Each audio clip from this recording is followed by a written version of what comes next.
going to start the recording, and then I'll just be a minute or so while I'm looking for something to talk about. One. Great. Attackers incoming. Escort the payload. Alright. Just, I'll mention tiny things, and of course we'll go more in depth as we see bigger ones here. They just use that time to reload. That way we have ammo to work with instead of just sitting at 15 ammo. Allow me to repair the damage. So, Alright. Make sure that we're looking to apply our Discord orbs. Our orbs, if at all possible, should be applied as often as possible. We want them on things, doing things, because even if we're not directly damaging the thing we're discording, it's still passively getting value from our team shooting at said person. So anytime we are shooting at someone, they should probably have Discord on them. So here, like when we're just shooting at Reinhardt, we should be looking to apply Discord orb to Reinhardt.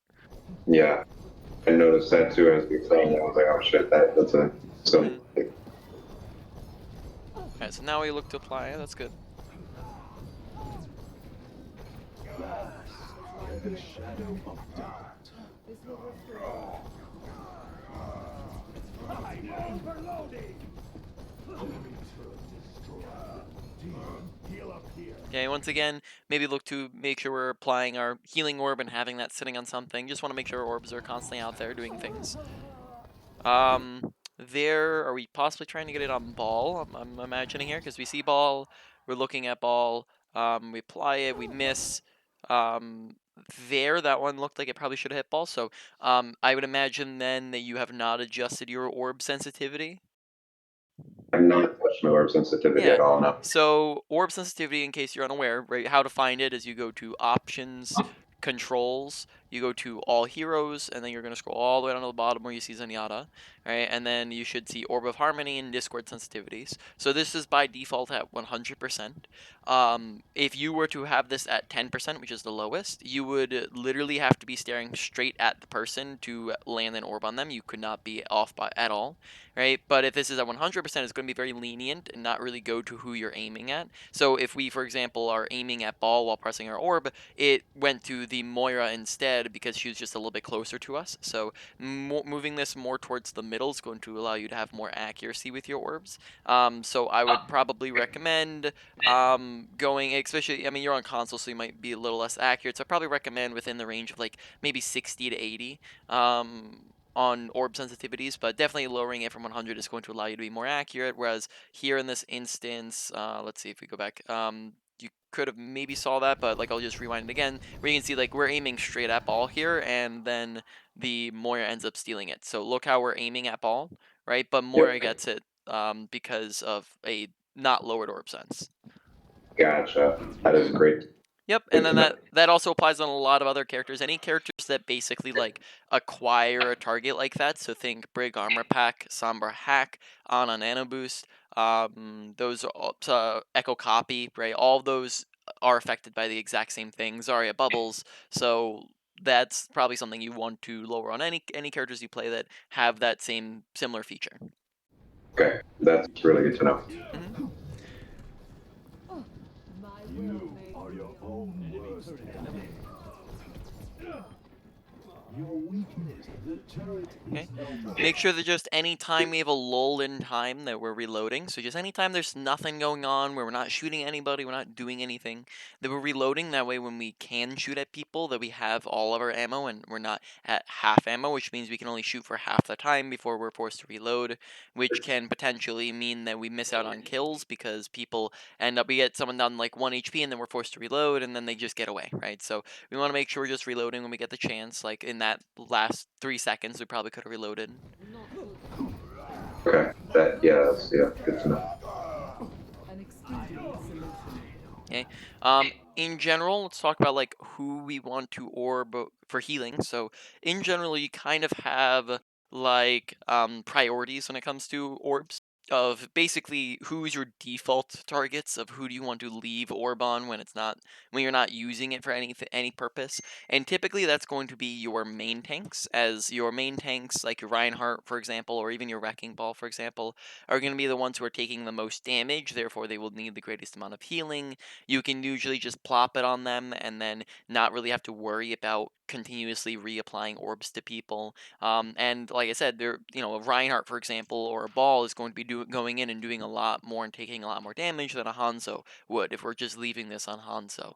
Now, there are Mm. some other characters that might need it more often. Like, for example, I would say a Tracer is going to want Orb much more than the Hanzo is, because again, Tracer is going to be in there taking more damage on a regular basis, and Orb can track her very easily, better than Hanzo, and she's just going to be a higher priority target. So here, we kind of are leaving our orbs on non-high priority targets. So that means that anytime orb's not needed, when somebody's not low, when Hanzo's full HP here, when you're not swapping it to somebody who's in danger or in need of it, you want to default it back to the people who are best to have orb, and then therefore here, instead of having it on a Hanzo, probably want to plop that on Reinhardt, or probably better even would be Ball, as Ball might even be going in more than the Reinhardt would be, right? So it would depend on who's going in and doing things at the moment.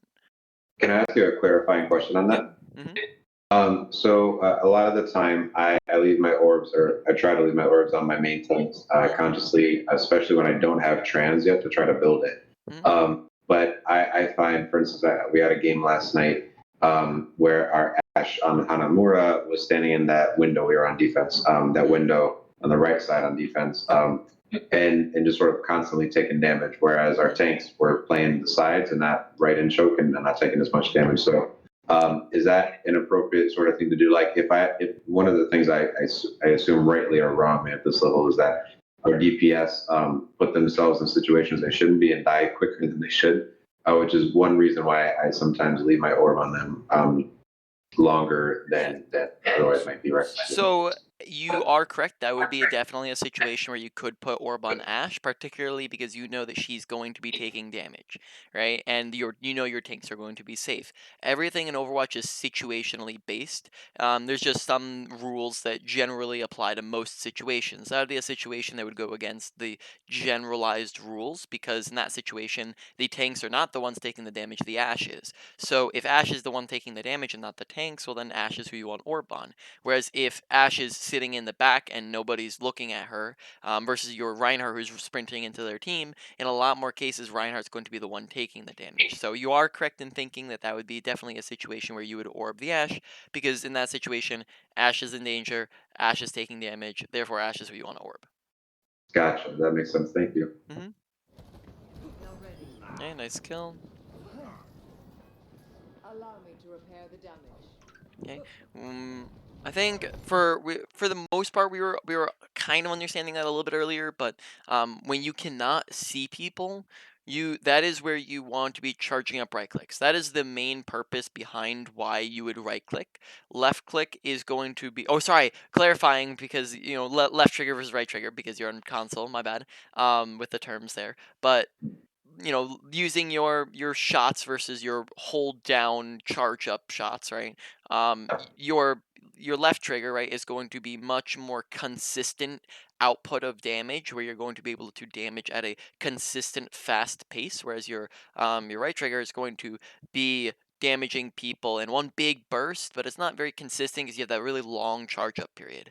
So the long charge up period really is not a issue if you can't see anybody in the first place, right? If you're, for example, going through this large portion of time right here where there's nobody even to be left clicking at, then why not charge up right click in that time? Where now when we can see somebody, now we get this big burst of damage out on them and have the potential to one-shot them, right? So like right here when we can't see anybody, right, we would just charge up a right click. We apply the orb, charge up a right click, and now when we see Moira, we can launch it in there and shoot at Moira, right? Same thing, right? We're going around the corner and can't see anybody right now. Charge up right click, so now when we start shooting at Soldier, we fire a volley into Soldier, and we have that one shot potential where we can just mow him down. Whereas if you now see Soldier, now you probably want to just go for left clicks rather than the right clicks, because it's just going to be more consistent once you can see him. Yep. Yeah, makes perfect sense. Okay, so now that's fine. We did start right clicking there. It's just a little bit. The payload has We reached missed out on the the opportunity to do checkpoint. that. Alright, we capped point. Yeah, we're kind of like chilling in the back here. And we're not pushing forward, so pay attention to how the fight's going there, right? We can see on the top that we capped, we can hear that we capped, we see the doors opening, we see our team pushing, we see the fact that they were all dead, and then we're still kind of chilling in the back there. and then that means that we're not able to actually go in and damage and potentially get kills on them. We're not able to really participate in the fight while we're back here. On top of that, I'd also note again that we're sitting at 11 ammo instead of reloading, so just make sure we're doing that again. My ultimate is almost ready. My will Alright, so we're may using trance. Let's see how we use it in this next fight here. And I move as one. Reflect. The turret is no more. Okay. My ultimate is ready to be unleashed. In general, let's talk about actions per minute real quick. So actions per minute is basically making sure you're efficient with your time, right? So if you were to, for example, compare a grandmaster player to a bronze player, right? A bronze player, or sorry, let's start with the grandmaster. Right? The grandmaster player, with mistakes excluded, right, is going to be efficient with the majority of their time. For like pretty much every single second of their time, they're doing something, right? Now, a bronze player might go through their gameplay and go pew pew shoot shoot, and then randomly take a 10-second pause in the middle of a fight, right? And then they'll get back to shooting, and then go pew pew shoot shoot, and then they'll start admiring the scenery, right? And they'll be very distracted from what's happening. So compare that, for example, to when we were sitting out of the fight for 6 seconds earlier when I said you should have been pushing forwards, and then compare that as well to when we come into this fight and we start shooting, and then we start shooting, and then we randomly back up and stop shooting for like 3 or 4 seconds here, right? Where we start shooting, and then there's a pause where we go 1, 2, 3, 4, and then now we're back to shooting, right? So we just kind of take that random pause in the middle of what's everything that's happening. So we want to make sure we're constantly shooting if we're in the fight. If you're out of the fight, you don't need to constantly be shooting, of course, but there's always something to do in Overwatch, and if we're just in the middle of a fight and we're not shooting, then we're not doing our job. That makes sense. Gale the Mahal, surrender to my will. Okay. Yep, discord him a little bit earlier there. Like, you're going to be doing a whole heck of a lot more damage to him if he's discorded, and your team is going to be able to pressure him to get off of you faster if he's discorded. So the delay in discording him could mean the difference between getting a kill on him, and also could mean the difference between you staying alive here, right? Surrender to my will. So sorry, wait, never mind. Go back half a second. He's in the bubbles there, so quite possibly there. Here we could discord him, right? Once we're outside of the bubble, now we can't, right? And then we could also discord him like right here when he leaps out. But then we're a little bit delayed with it in both cases, where it just kind of comes out like after those two opportunities. Okay, good right click there.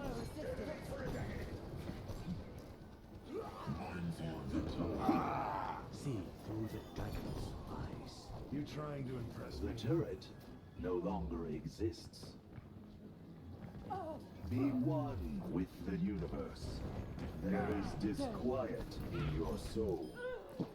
Just kind of again a little bit there, right? Make sure we're doing things like, for example, here we can be like pushing cart while you see like where BAP is. We have that like line of sight where we could maybe like fire down a right click down there, right? Or we could be charging up a right click for if somebody were to peek, we can hit them, right? Or even here in like half a second where now we can see people, right? Almost like right below where our crosshair's at, and we don't have a right click charged up, and we're not shooting, and we don't really start doing things, right? Even here when we can see people and shoot at people, we're just kind of paused, right? And then therefore we're again not really utilizing part of our kit here. Tactical visor activated. The Okay. turret is no more. I'm a man on a mission. Stay out of my way. Gaze into the iris.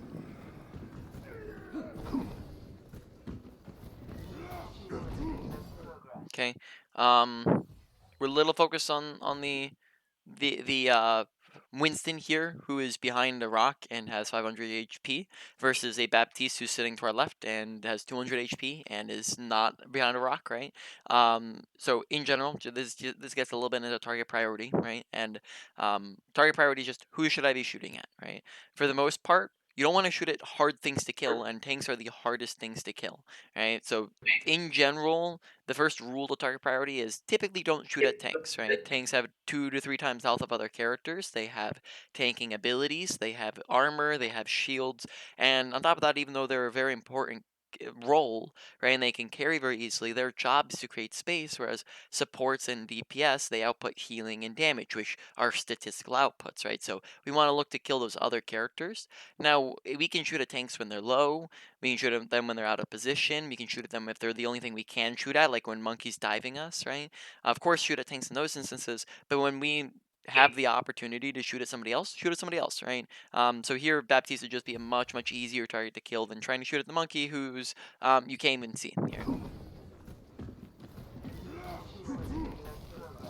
So I think I realized that partway through, like I turned to look at the Baptiste, Mhm. but then I had a sense or I heard the jump. I don't know what happened, but like I realized that I was in danger. Like there was a monkey, so I could track him. But does that sort of make sense? So you were saying that you didn't realize Baptiste was there until a little bit later, is what you're saying? Or yeah, like so I at some point I saw the healing projectiles flying through the air, and I was like, oh, there's a Baptiste over there, and I look over to the left real quick, Mhm. but then something causes me to look back to the right at the Winston, and I'm pretty sure it's because Yeah. I felt like it was Yeah, it's because not he on it's track. because he does jump here, right? So we look over and then we see monkey jump over, right? Yeah, So the point here being, right, we also react slowly to Bat being there. So there's a couple things on that. First off, we can hear footsteps. Secondly, we can see him shooting the projectiles in there, right? Thirdly, we can just those are the two main things. We see him firing projectiles, and we hear the footsteps, and we're just delayed. He shoots 3 shots, 4 shots before we're even looking over at him, and we heard him walking around up there even before that point. So in terms of audio awareness, right? But let's talk about that for a moment, right? Some tips with that are first off, turn up your normal volume if you feel like you need to. I'd recommend turning down music volume, as that can end up cluttering with audio, right?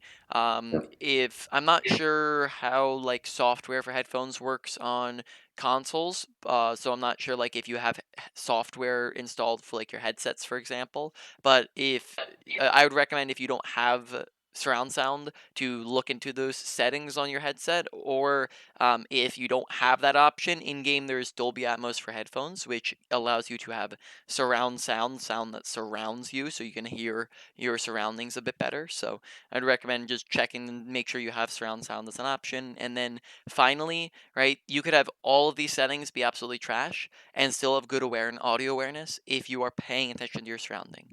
Listen for footsteps, listen for gunshots, listen for ults and abilities, right? And when we do that, we can hear the Baptiste like, 4 seconds earlier, and then in that 4 seconds, Baptiste could be dead, right? yeah, So paying attention to our environment. yeah, makes sense. Marked by the tiger. Enemy turret destroyed.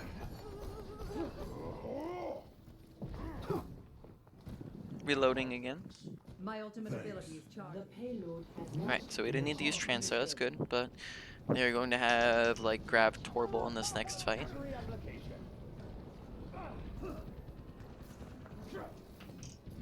Okay. I've got you in my sights. Experience tranquility. Alright, so in this instance, we end up trancing for the visor. To do. So it's usually like it's a hard call usually, but I probably would say that it would be more beneficial that you hold trans for more pressing high value ultimates or combos than a visor. So here for example, right, let's look at this situation, right, and analyze, okay, visor is potentially going to kill one person, right? These people are out of line of sight. Balls out, not Ball and Sigma aren't gonna die to this. We can very easily just back up away and get around the corner. So at the very minimum, we lose one Hanzo, right? So in this scenario, and then even then, let's take a look at that again, and I think Hanzo might even get shielded here in a second. Uh, Experience right? So even tranquility. before we trans and Hanzo's full HP, he gets shielded, right? So in this instance, I would probably say now. So Soldier gets a minimum of 1 kill off of this, right? Now think for example a Grav with a Baptiste ult, or a Grav with a even better, a Grav with a Torbolt, right? Yeah, How many kills is that probably gonna get if they land that? many more. Probably like a team wipe, right? And then therefore, I would probably say that you're better off holding Transcendence for that situation where you know you're going to need it, versus this situation where you probably could do well enough surviving without the Transcendence, right?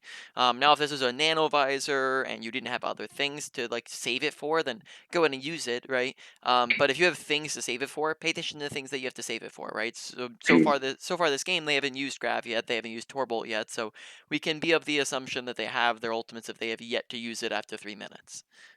Let me ask you two clarifying questions on Yep. that. So one YouTuber / streamer that I like to watch is Flats, and he has this spectating bronze series and spectating silver.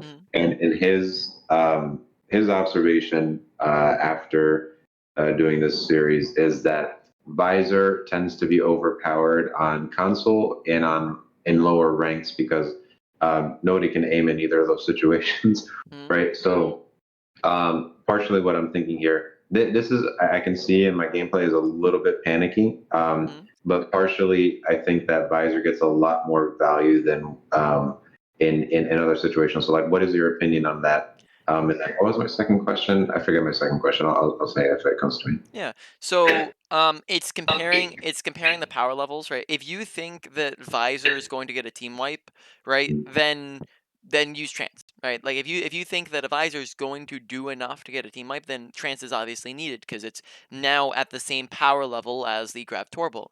But I would probably say in this situation, it's not of the same value as the Grav Torbolt, right? Grav Torbolt is probably going to be like 3 or 4 times more powerful than the Visor in this instance, and much easier to land. And in this instance as well, we could see even before we trans that Soldier was probably only going to get like 1 kill with that, right? So being aware of our environment, first off, being aware of our environment, because again, like everything is situational. The decisions change according to the situation. If it was a nanovisor, that's different. If Soldier was, I don't know, let's say Soldier's behind you, it's different. If you see that your entire team's out in the open where Soldier can mow them down very easily, it's different, right? If they didn't have Grav Torbolt, it's different, right? So it'll change depending upon the situation. But I would say in most instances, a Grav Torbolt is going to be more powerful than a flat up Visor, and then in most instances, you want to save your Trance for the more powerful ultimate, right? Does that kind of make sense? Yeah, no, it's totally Okay. fair. And then you said you had 2 questions. Was that were Yeah, both of I those forget there? what this. I forget what the second one was. Maybe it's left me, but if it comes back, I'll mention it. Yep. So in terms of panicking with the ultimates, make sure we're thinking ahead of time of what we're using Trance for, right? You can't. You're much less likely to panic and just press the button if you know ahead of time I'm gonna use it for Grav Torbo, versus if you're coming into the fight not having a clue who you're using it for or what you're using it for, then you're just gonna press it anytime you see a critical, right? So therefore prepare for it, have a plan, think about Grav Torbolt, right? That sort of idea, right? Yeah, absolutely. And I got stuck with the ball here. Jump. Might be able to get every jump. Yeah, like see, we jump and then now we can get out.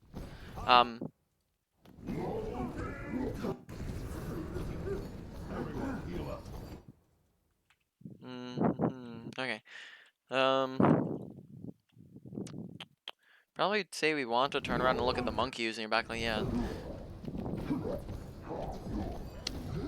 Alright, so there, like, no one on our team turns around to look at Monkey. So in this situation, first off, I'd request healing. This is going to get you healing faster. It's usually a good button to have bound and ready to press because it's going to give you an in-game audio cue as to where people are, so we get to healing sooner.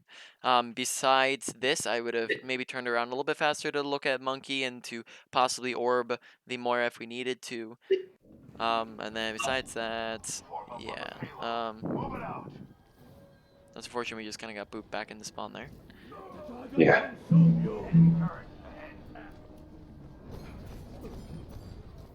not feed the turret. All right, we're at 4 minutes. Let's actually let me analyze one more thing and then to see if I need to talk on that.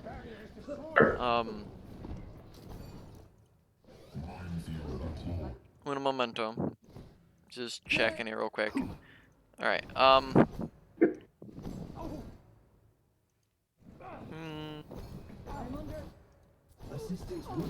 Slightly hard to say. So let's get out here. So we're going to talk about like two different things here. So first off, let us discuss range on Zenyatta. So you might be familiar with the fact that Zenyatta doesn't have fall off damage. He can do the same amount of damage from whatever range he's at, right? But this does not mean that Zenyatta prefers to stay a mile away from the fight, right?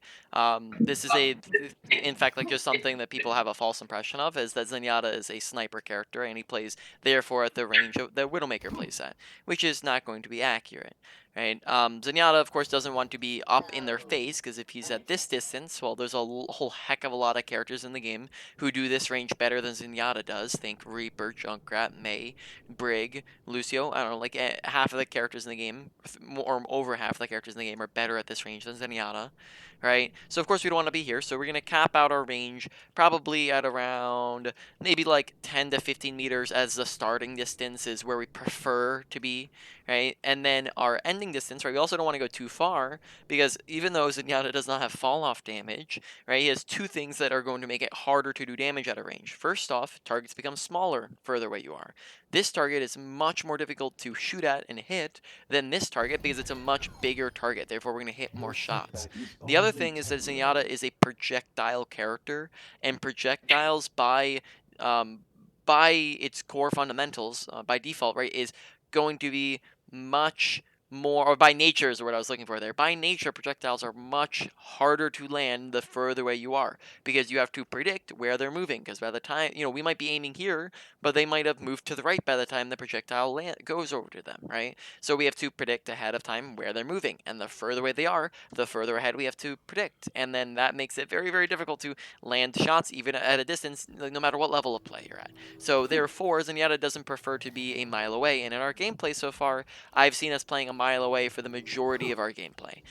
We're never at a medium distance. So Zenyatta's preferred range is mid-range, right? Maybe mid to long range with his preferred distance. So we'd maybe cap out at like 15 meters. Let's say 15 meters is our starting point, and then around like 35 meters would be like our ending point of our preferred range. And then anything ahead of that is probably a little too close for comfort, and unless the situation calls for it. And anything beyond this is a little too far for comfort, unless again the situation calls for it. So does that all make sense? Yes, and as a side note, I've never noticed these meter markers on the practice range. That's super cool. Yep. Okay, And that cool. makes it very helpful for coaching. Yes, All yes, right. absolutely. So the next thing we're going to talk about real quick is crosshair placement. And I don't think that this is terrible. More so I want to mention it because sometimes it's a bit off. I don't think that you're like absolutely dreadful at it though. So are you familiar with what this term entails?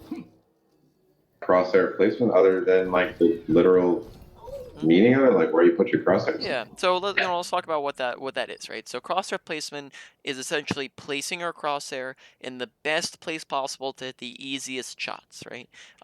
In general, headshots are much more valuable than body shots, right? Headshot, body shot, right? A whole heck of a lot more damage. Usually, it's going to be like around 2 times the damage, right? As you can see there, right? So if we're doing 2 times the damage, we sure as heck want to do 2 times the damage.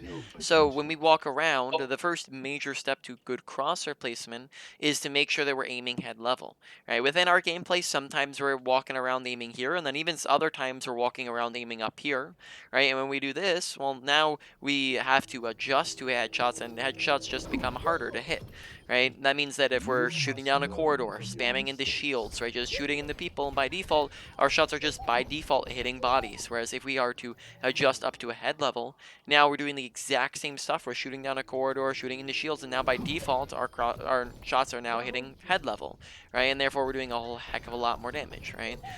So make sure to look and hit aim head level, right? The second step to this is pre-aiming. Aiming where we know people are going to be. So we know bots top left, so we can charge up right click, or sorry, bots top right, right? Charge up a right click. Never mind, he's top left. He's juking me out here. We can charge up right click, aim top left, and then we're already aiming straight at his head, and then therefore those shots become very easy. We know he's on our left, so we're gonna charge right click, come left side, already aiming, and then therefore it's again very easy shots. So they're just walking into the headshots.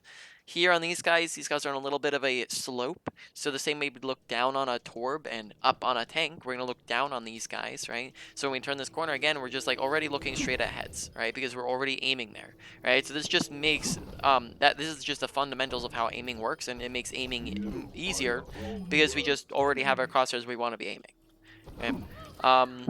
Besides that, just noting orb application.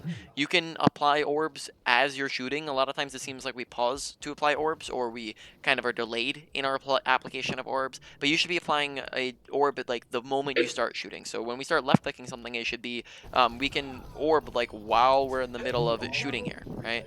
You just see my Discord orb going in along with it, and I can just press both buttons at the same time and it just does it automatically.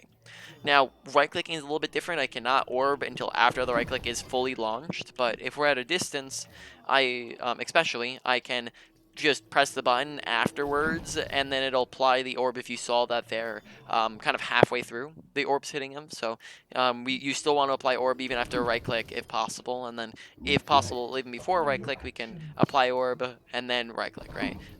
So just make sure we're applying orbs as fast as possible, getting it on things, because again, orbs, like headshots, are going to get you to kill things much sooner, right? Orb 1, 2, 3, 4 versus unorb 1, 2, 3, 4, 5, right? Orb with headshots 1, 2, or without orb, right? 1, 2, 3, right? So you're changing, and that applies to everybody on your team, right? So that person's going to be melting so much faster if we're applying orbs faster and keeping it on things, right? So that's it, I think, for the training range here. Hop back. All right. Yes. And then we were on Route 66. It wasn't a win though. If you want. Oh yeah, this is not our Oh, game. that's not it. All right. So I have a It couple was routes. it was a loss. So. Well, it's not going to say because it's important, right? Oh, okay. Traveling to Yeah, okay. I accidentally clicked the wrong one there. All Okay, right. no problem.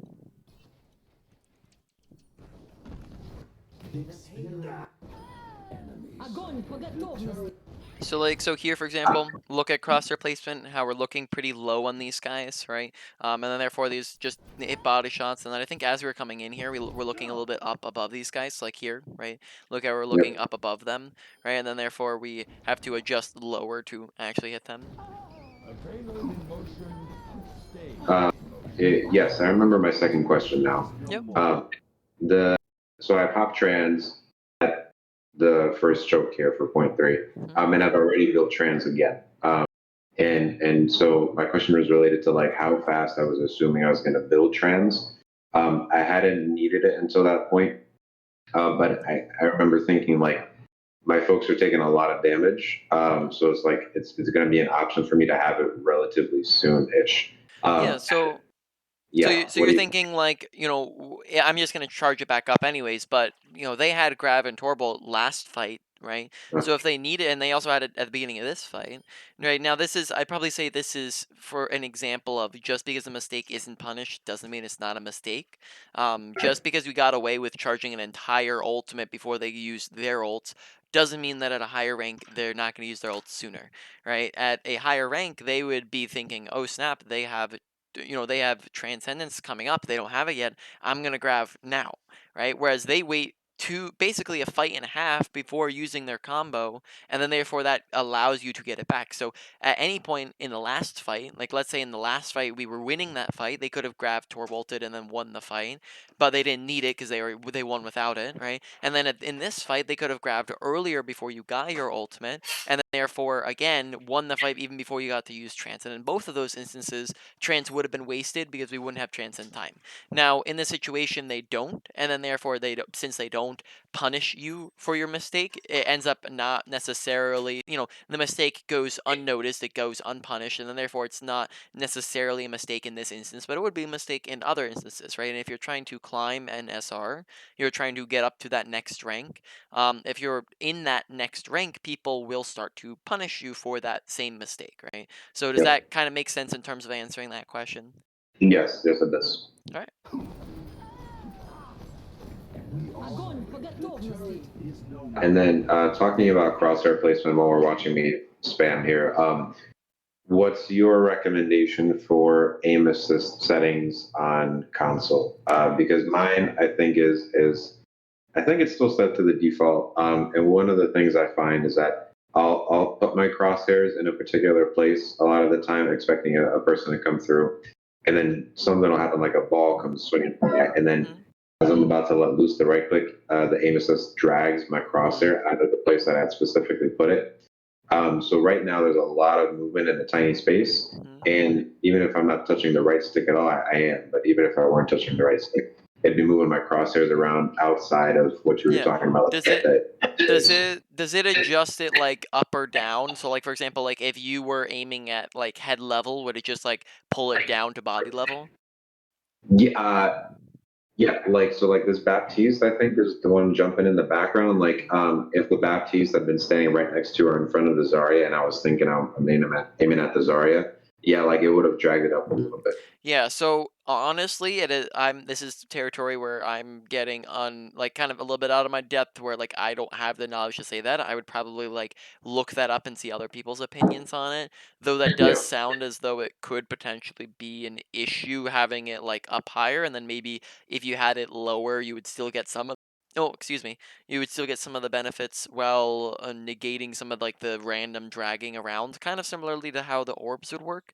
But like I said, that's kind of not in my realm of expertise, and as I haven't played console probably in like a couple years here, so not something I'm familiar with. Though I probably would look it up, and then just as a guess, probably lowering it a little bit might be a good idea, because then it wouldn't just drag it randomly for the Baptiste who's jumping up in the air, right? Yeah. Okay. Thank you. Barriers unstable.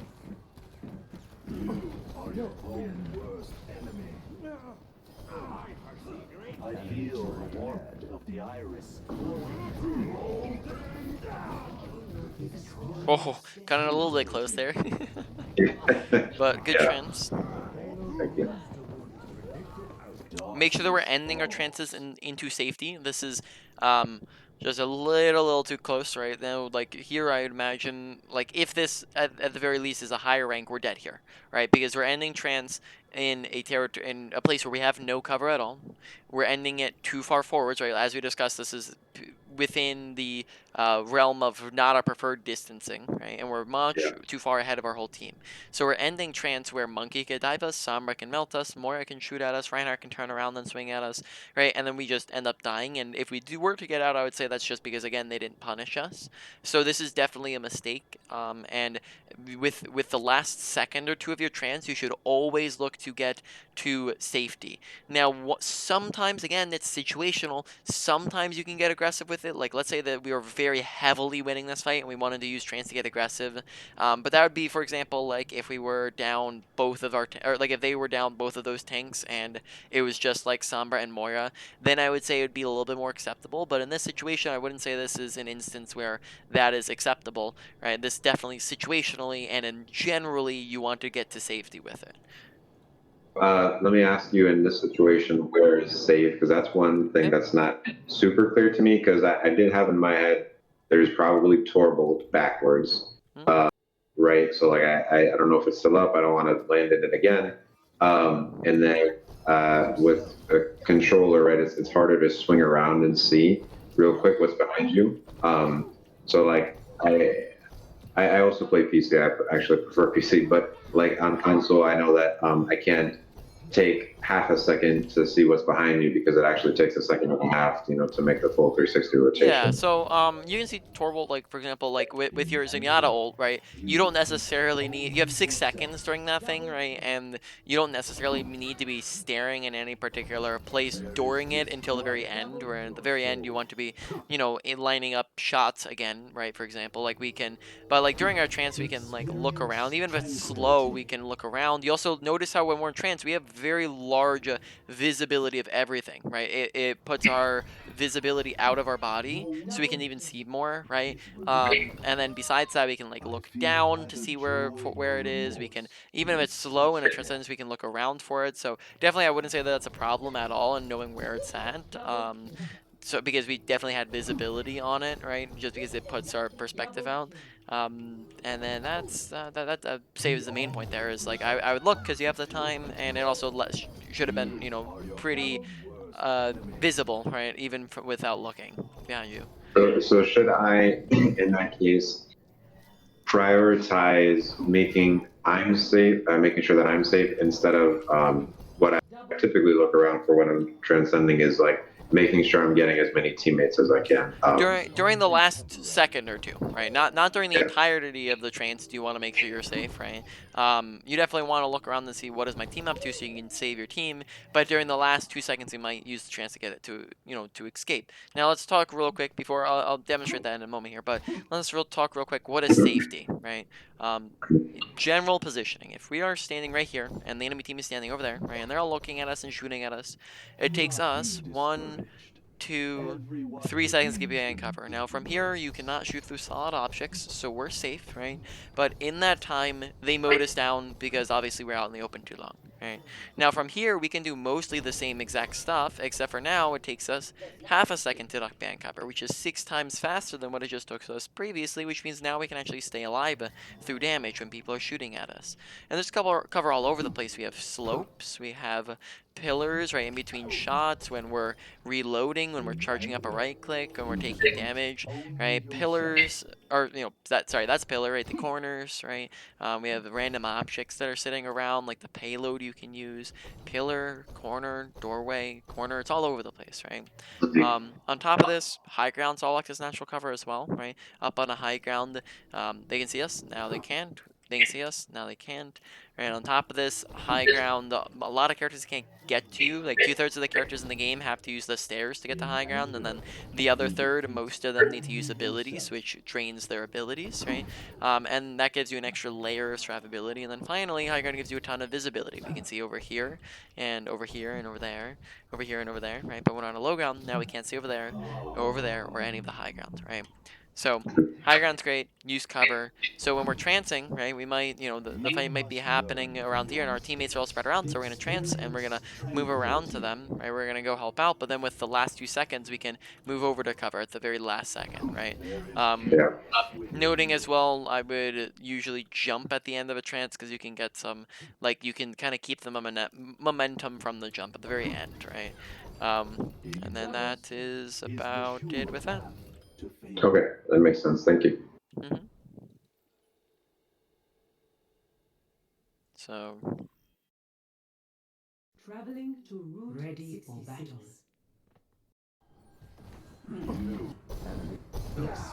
So here, for example, right, like you can see where everything is, right? If we're looking to get to safety, right, at the very end of our trance, that could simply just be backing up behind their Sigma, or backing up and putting ourselves around this corner where now we have this as cover to use, right? We obviously can't go where the Torbolt is, right? And this might be a little bit too far forwards, but just like anywhere within like this would be good positioning, right? So looking to back up, put ourselves at, because then this is medium distancing, this is using a cover, which are both going to be good ideas.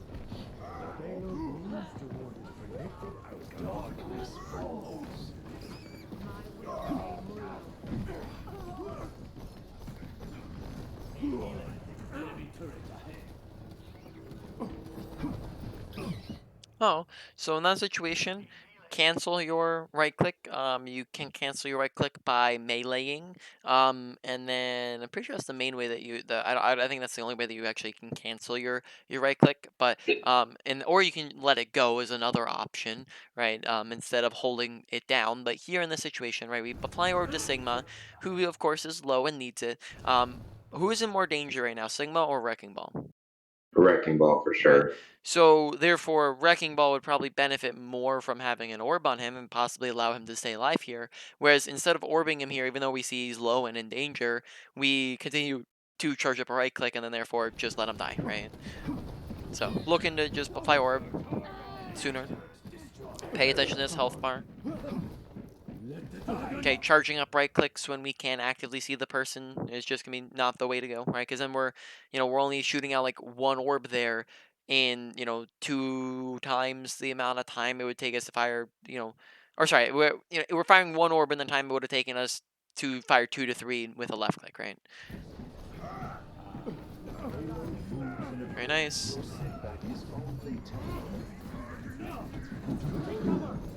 Alright. Here, pay attention to the flow of a fight. So, in general, I guess, yeah. So let's just talk about that real quick. So, the paying attention to whether you're winning or losing a fight, right? This mainly comes down to watching kill feed. Kill feed is the top right corner of your screen, right? It tells you when you're up or down people. When you are up or down 1 to 2 people, that is an advantage or a disadvantage. You play in those situations. You play more aggressive or more passive. When you are up or down 2 to 3 people, that is a won or a lost fight. In a won or lost fight, you don't use ultimates, and you look to get either super aggressive or super passive. In a lost fight, you're going to look to get out if possible, or you look to let them kill you so that if you don't think you can get out, so that you don't end up staggering yourself. So now let's look at this fight here. All right, in this fight, we actually do have the player. We're even on players at the moment, right? It's a 1, 2, 3, and then almost 4 versus a 1, 2, 3, and almost 4, right? So we're even on the players right now. But you have to also remember that there's a lot of other things that go into whether or not you're winning or losing a fight, right? Which team has more ultimates? Which team has closer spawns? This fight they have closer spawns, right? Which team has better positioning? Which team has more abilities? Which team kind of has the momentum, right? There's a lot of things that go into this of whether or not you're winning or losing. So at the moment, even though we are, I'd say like evenish, right? Like in terms of all of our players, they also have the advantage of close spawns, and they're coming out with a monkey primal with they have a coalescence coming out. They have a Sombra ult soon. They have a Baptiste ult soon. Whereas on our side, we have we have Sigma Flux soon, right? Ball's dead. He's nowhere close. And then we do have more ult, right? So they have the ult advantage as of the moment. They have the let's see, they have the spawn advantage. So at the moment, this is still pretty close, and we can still definitely win that. But we're maybe at a slight disadvantage. So therefore, with that slight disadvantage, our aggression should be more kind of like maybe like a 40 to 50%, right? Aggression. But the problem here is that we end up getting too aggressive. Like, look at our positioning yet again, noting that we're not keeping our medium distance, that we're pushing up on the cart, right? When they are coming back from spawn and we're about to cap point, where do they need to go? They need to go right to the point. Yep. So therefore, that makes this the most dangerous place we could possibly be standing, right? Because then Monkey can come in and for a 2-for-1 stall cart while also shooting at the Zenyatta, right? Who is like the squishiest target in the whole game, right? So then therefore probably want to be a little bit further back, not this close, and then therefore we don't end up dying just a little bit too close to the fight when preferably we would be again like further back, maybe hugging this corner or something of that sort, and then therefore we end up dying as a result, right? And when we probably should have been backing up, taking cover. Yep. Yeah.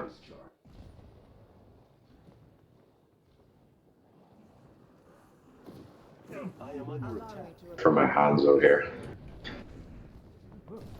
Barrier is unstable. Apagando las luces. A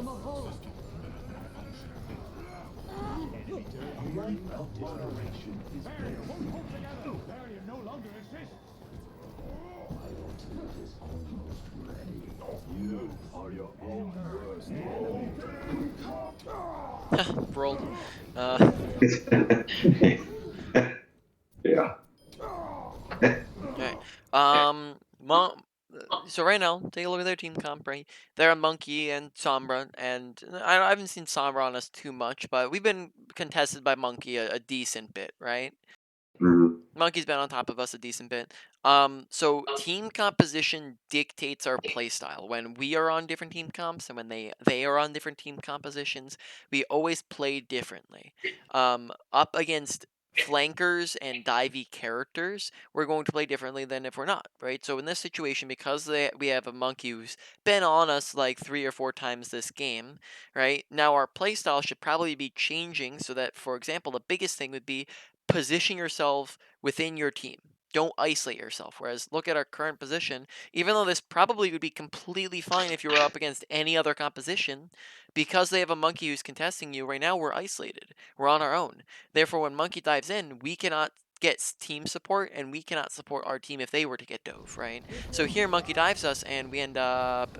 Oh, for some reason he turns and shoots at somebody else there. So that's, once again, just a mistake that goes unpunished. Monkey could definitely have finished us off there, but he, for some reason, turns and focuses somebody else. But Monkey very nearly killed us there because we were off on our own. So instead, position within your team so that they can tank for you. Other things you can do is position on health packs, so you can use health packs for help.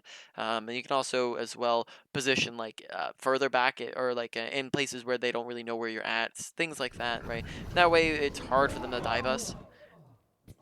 Pay attention to your surroundings here, because we end up... Monkey's like 1 HP. We don't need to back up away from Monkey any longer, and we're not paying attention to Reinhardt, mainly that being audio awareness, and then because we're not paying attention, we end up just walking straight into Reinhardt, right? Here's one situation of question here, right? I, as a Zenyatta, am typically not afraid of monkeys on console at our level. Because I don't know if you've seen, he hasn't killed me once, except for, I guess, the one time he forced me to turn around when he was using Primal, and then the Torb shot me, I guess, in the head from behind. So like that was totally, I think, 100% on point. Is my bad positioning, but otherwise, like the monkey hasn't killed me. So I remember thinking pretty clearly during this game, like I am honestly more of a threat to this monkey than he is to me, and I was sort of playing accordingly. Like, what do you think about that line of thinking? What benefit do you gain by, like, so you saying that, right? So if you were to play that play style, what benefit would you gain from being off on your own instead of being within, like, for example, your Sigma and Moira? Yeah. So like I in that situation, like I'm not saying that my positioning was good, and I definitely like some of these things I know conceptually, like oh, if I'm in threat of being dove, or like if there's a Sombra trying to hack me, like play around my in the middle of my team so that I am, if nothing else, like harder to aim at. Never mind, harder to target altogether. But like I just didn't realize that I was out of position. So I guess there's one like overarching question, like these concepts that I may know, like in my head, how do I make sure that I'm applying them in game? Oh yeah. So that seemed as though it's a different question than what you're asking originally. Well, But yeah, yeah, there's two different questions there. okay, yeah. So the first question is, again, just because somebody doesn't punish your mistake doesn't mean it's not a mistake, and you want to look to fix said mistake. Because if you, for example, what rank are you at currently on Zenyatta? A low plat. Low flat, right. Now, if you are attempting to rank up and be a diamond player, diamond players, the diamond monkeys in your games are going to be better than the plat monkeys in your games. That diamond monkey is going to be able to contest you, and if you are in that same positioning, that diamond monkey, maybe not all of them, but for the most part, those diamond monkeys are going to be able to punish you, because in a monkey v Zenyatta 1v1, monkey wins hands down. But it's just that they're terrible in these games, and then therefore they're not capitalizing on the opportunity in front of them. So just because the mistake isn't being punished here doesn't mean it won't be punished in Diamond. And right now, if we're not fixing those mistakes, well, then we're not going to be, a Diamond player if we go into Diamond lobbies. And we're also going to be building bad habits so that we won't have those good habits installed for when we do go to those ranks where it does matter, right? So if we were to, for example, go, let's say we're climbing up the ranks and we get to, like, I don't know, 2900 or something like that, and now we're getting Diamond players in our lobby, and their team has a diamond monkey. Well, now we're being punished by that diamond monkey, and we're going to end up losing that game and stopping our climb, right? And we're not going to be able to attain that diamond rank if we continuously ignore mistakes just because they work at our rank. So that's the answer to the first question. Yeah. So moving on to the next one, right? How application process, right? So the application process of how to be aware of your positioning. So let's talk about like the positioning part, right? It's the same application process of anything else that you're looking to work on, right? And that is that while you're playing, you're going to look to focus upon your positioning, right? Now, what that means is you're not going to be autopiloting. You're not going to be just playing to play. And sometimes, contrary to popular belief, you're not going to be solely thinking about winning the game. As when you have that mentality, you end up just stagnating and never getting better. Whereas when you focus on improvement, you end up winning more because you get better. Now, what that looks like is while you are playing, your brain is going to be thinking positioning, positioning, positioning, positioning, positioning, positioning, right? And when you do that, well, now you're thinking about your positioning. So you know, when you're in this situation, you're now thinking, is where I'm standing good? And when you think about is where I'm standing good, that means that you're now going to have better positioning. And when you therefore have better positioning for an extended period of time, right, now that forms it as a habit to where now you don't no longer need to think about it as much because it comes naturally. It just kind of, you know, comes out without you needing to say those words over and over and over again, right? Then you can put that extra brain power into a different area to work on, and then that is the process of improvement. Though I would add a clarification of don't try to do everything all at once. We talked about a lot of things. Don't try to go through everything. Instead, focus on one category of things or 1 to 3 smaller things within a category. Does that all make Hmm. sense? Yes, yeah, it makes a Mhm. lot of sense. Yeah, so let's wrap it up here. So unfortunately, we weren't able to. We were talking about getting through multiple rounds. We never even got through one here, but we wanna have sufficient time for our other guy here, right? And I think it'd be easiest if I do like the wrap up with you here before we move on to him. So just real quick, I'll do like a 5 minute just going over what are the main points and doing a quick review along with those. Um, so let's see real quick. So we were on Zenyatta the whole time, so orbs, right? True The self ability usage, is make without sure form. applying them as much as possible. Make sure that we are defaulting our heal orb The to shadow of tanks and the doubt. people taking the most damage, and not the people who are taking the least damage, right? Whenever we don't need, they don't need them, right? Apply Discord orb just faster and more often, right? Just get it out on things, right? That way you're doing more damage with it, and that is pretty much it, right? Overall.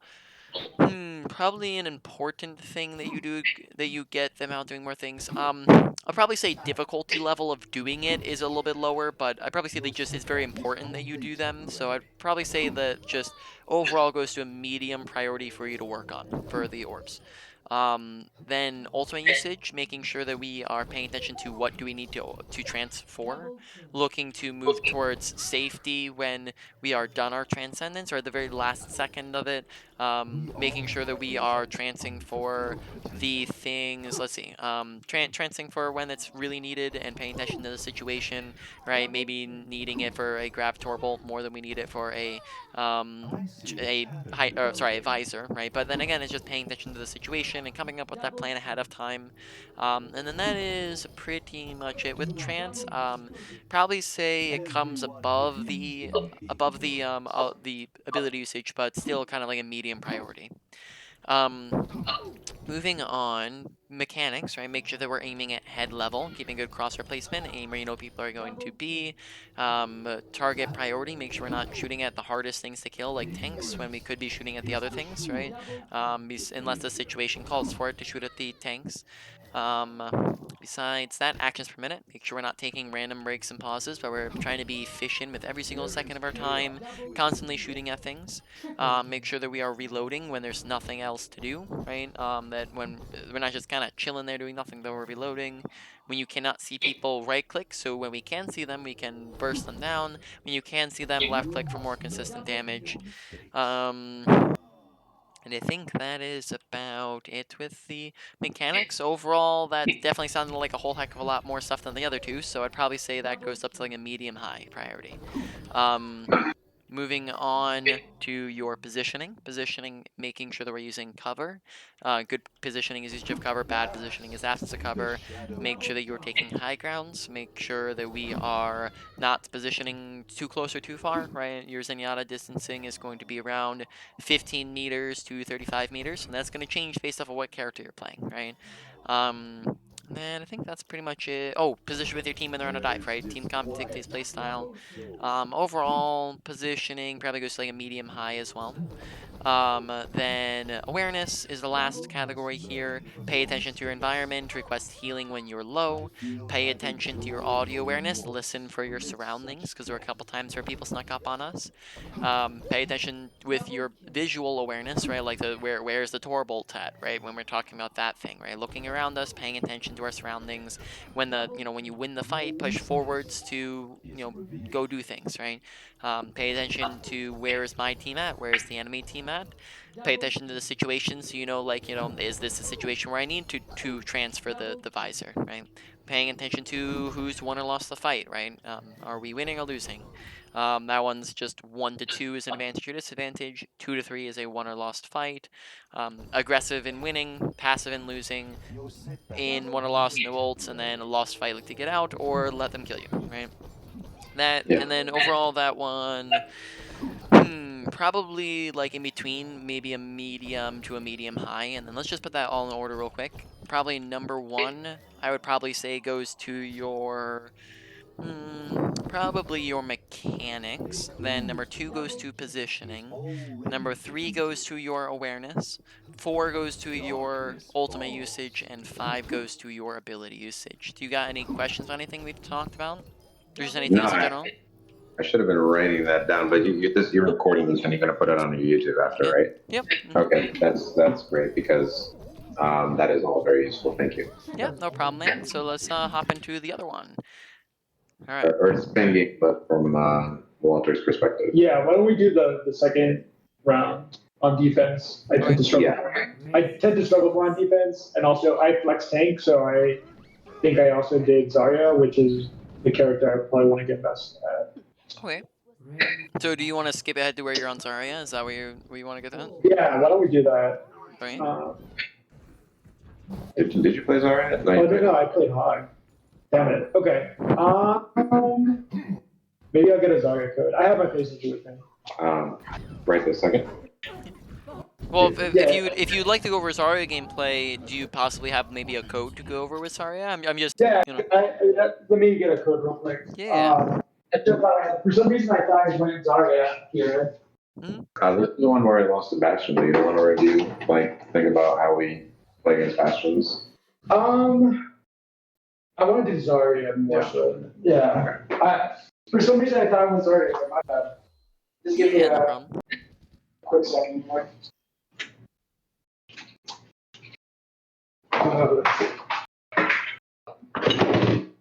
Loading up his PlayStation real quick.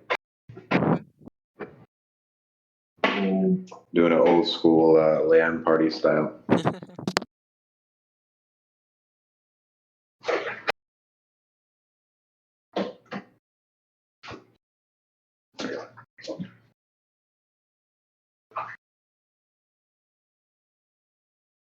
Was there a loss? Because I only played Zarya last night, right? Was there a loss? You played Diva as well. Yeah. So Diva and Zarya are like my go-to. But I feel like sometimes when I play Diva, like the boosters can be like I live and die by them. You know what I'm saying? So I feel like when you use boosters, you feel like what? I feel like my boosters sometimes make up for bad positioning. Yeah. So I feel like Zarya helps more with my game awareness because like, her mobility is so much lower, and I feel like sometimes with Diva, it kind of covers those mistakes a little bit because I can always boost her out of bad position. Exactly. Right. But it just doesn't. That kind of just puts a band-aid over the bad positioning, right? It doesn't fix the bad positioning. You're still going to take that extra damage. You're still going to get dead. You're still going to die more often. It's just that it is going to be band-aided more so than it would be like on a Zarya, right? Like you're saying. So it's definitely still something to work on, though it's just not as apparent because if you're on a character like Diva. Yeah. Second.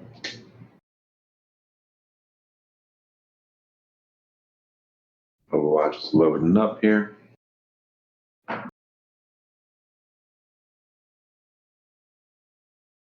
I know at the lower level, Bastion could be a pain in the ass. Bastion is literally the worst thing. That character is Because it's not so much like it's I mean, I would love to hear your opinion on this while this is loading up, but I feel like it's not so much a matter of skill, but how lucky you are with your teammates feeding or not. Because it's really not difficult to kill a Bastion, but if your teammates are just dead to him constantly, playing respawn simulations, like what can you do? Well, we So talked about this last night as well. It's like he's useless at higher levels, and then at lower levels he's like OP. yeah. So I'd probably say like, one of the biggest things that you can do in that situation, which of course like you're saying, if your team is constantly going in and dying, then that's not something that you necessarily have control over, right? Of course, like those are situations where yeah, you can look to do better, but sometimes you're going to lose even though you play well, right? That's just the reality of the situation.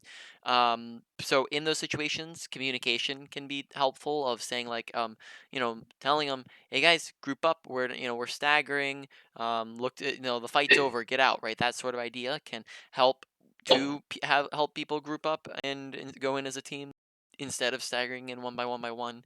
Other things to do, oh, I see you sent a code, look at that up here. Other things would just be killing the Bastion. If Bastion's the core of their composition, looking to take him out by yourself, like as you said, Bastion's not difficult to kill. Looking to kill him fast and efficiently, fight after fight after fight, can shut down the source of your whole team staggering themselves.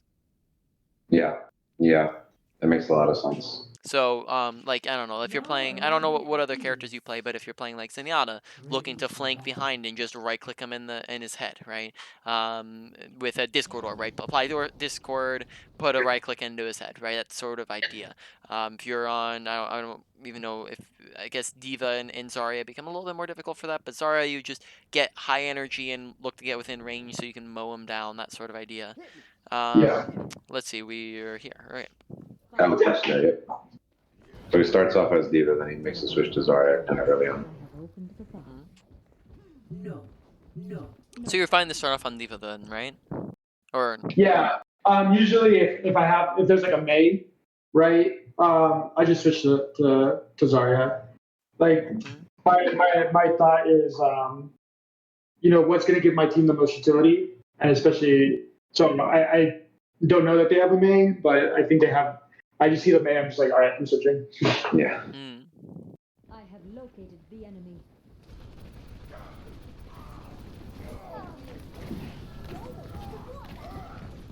Get through this. Alright, so here in the situation, right, noting a couple things. First off, that we kind of are on a couple different things here. So we're on the Reaper, right, and there in that situation, probably Lucio would have been a good target to swap to since he was discorded and like right on top of you. But we kind of don't really look at him here at all. And then the other thing is that once people get walled, we drop, and I probably would say that we don't want to drop or need to drop there. We probably want to stay on top of the wall because these guys are walled off, right? For example, Orisa, for some reason the Symmetra is feeding, but the Orisa is walled off and probably needs some support. So, why are we to drop when we're not in any danger here? So probably staying on top of this wall means we can help support the Orisa, and then even if we were to drop, we also have the option to fly back up on top of the wall with our boosters. But instead we end up flying around the wall, which takes, and we're also very delayed with it, which is to the point in which Orisa dies and then we fly forwards, right? So we essentially there let Orisa die when we probably could have done a little bit to try to help her out and stop her from dying.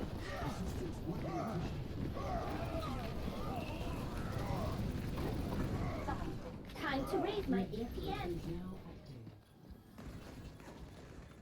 Alright, so I think here we swamp. Together, we are strong. Bring it. Alright. Vesticles.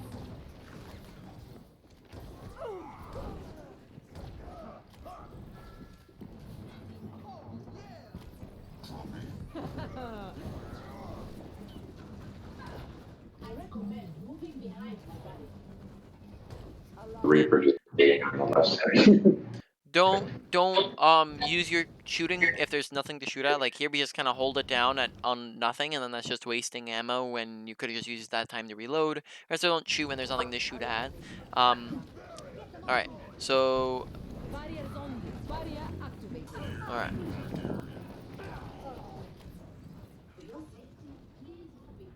All right. Don't make long rotations in the middle of fights, right? The fight is beginning, the fight is happening. As of the moment, two people just died, people are inside of each other, the fight has started. And now we're making this super long rotation where during this entire time we're not participating in the fight. So let's like look from the last time we participated. So we participated here, and now we're backing up, and then we go 1, 2, 3, 4, 5, 6, right? 6 seconds before we're participating again, and then in that time we end up, letting our, teammates die, right? In that time, and we miss out on tanking. So probably just say that that was a little bit of an unnecessary rotation when, we could also have gone through this room, which would have been faster than going all the way around. And I don't even think that us coming on the left side here is super necessary. And then also on top of that, Zenyatta, I don't know if this is a situation where you want to be over here either, because again, look at their team composition. They're on Reaper, Wrecking Ball, both of which can, and Lucio, like all of which can punish you pretty easily for being off on your own, especially the higher up in ranks you go. So you're not going to want to be off in this isolated little corner by yourself if Ball can just come in and like absolutely melt you by himself, right? So both of you, I probably would say, aren't going to get much benefit from being over here. I'll probably say like it's a little bit more okay if you're going here like before the fight starts, but don't make those rotations in the middle of the fight because then you're out of the fight for that time where you're rotating. Can I actually? This is a really interesting point that I think would do well for the two of us to talk about. I called Walter over there because I was like, in so many different games over so many weeks and months and days, we've been in situations where we're just like with our main tank shooting down main and nothing is happening, and their entire team is shooting down main, and like whoever gets lucky first is the one that wins, or whoever feeds first is the one that loses. So I was like, okay, like Arissa is shooting down main. We're not actually making any progress. Like, let's take an off angle. So I called Walter over, and that's why he, like, in the middle of the fight, walked all the way over here, and that's why I was. So first off, let's discuss. I would say that this is an off angle through this room. This is a flank. There's a difference between the two. Flanks are long and or dangerous. Off angles are short and safe, right? So this takes longer to go on and is going to be more dangerous because you're further out to the side, whereas this is a little bit more safe because you can back up to your team easier, and it's going to be much, much faster because it's going to take you like 3 seconds rather than 6 seconds, right? And then here, I probably say the only reason why it even was 6 seconds probably would have been longer had there not been like somebody right here to shoot at, right? So yes, off angling is definitely something that you want to do, but this is way too far of an off angle where you want to, when you're on an off angle, you still want to be safe about it. This is not safe. And on top of that, let's see, what comp are they on? Yeah, so I definitely say like you definitely can off angle, but I mean I wouldn't say that they're not getting progress here on main. In fact, like they're at the moment they're doing more stuff than you guys are with your off angle. But besides that, like I definitely don't see a problem with off angling. Is more so that we're too far over to the side and we took a flank. I wasn't looking at you to see what direction it came from, so it was not that the angle in which we're on is terrible. It was more so the timing and execution of it that was the bad part about it. Does that make sense? Yeah. Yeah. Get in there.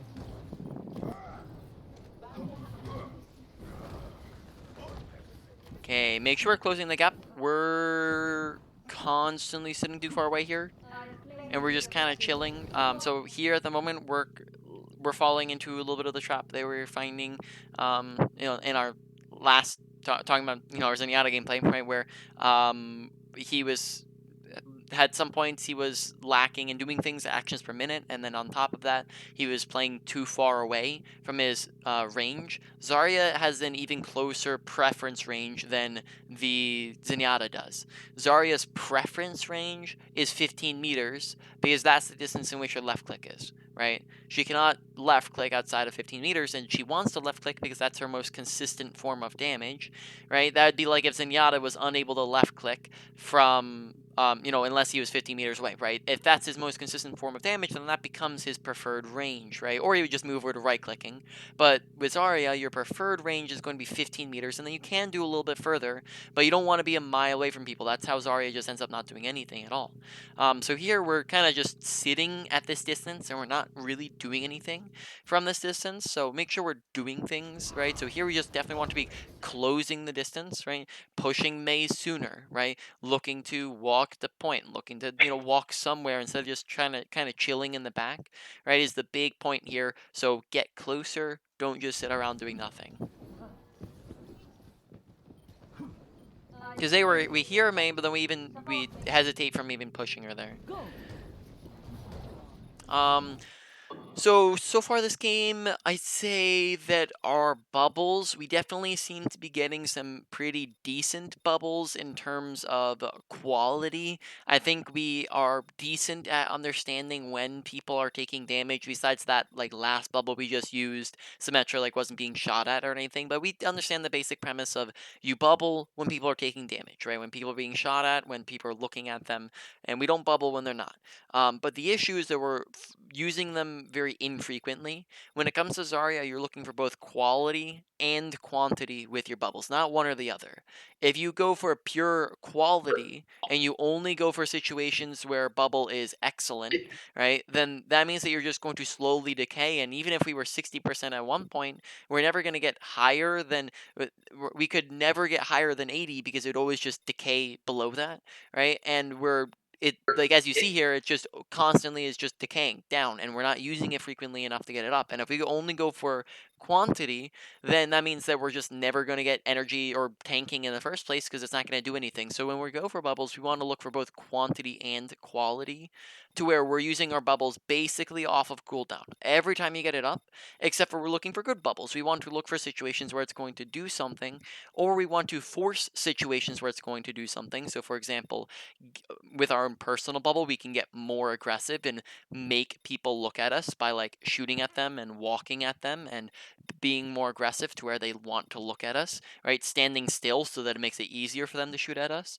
right? And then therefore us getting more energy out of that and looking to use it more often, right? How you go about that is, like, think about how you're using it, even sometimes seconds before you get it, right? You could be thinking and watching for situations to use a good quality bubble, 3 seconds before you even have your projectile bubble, right?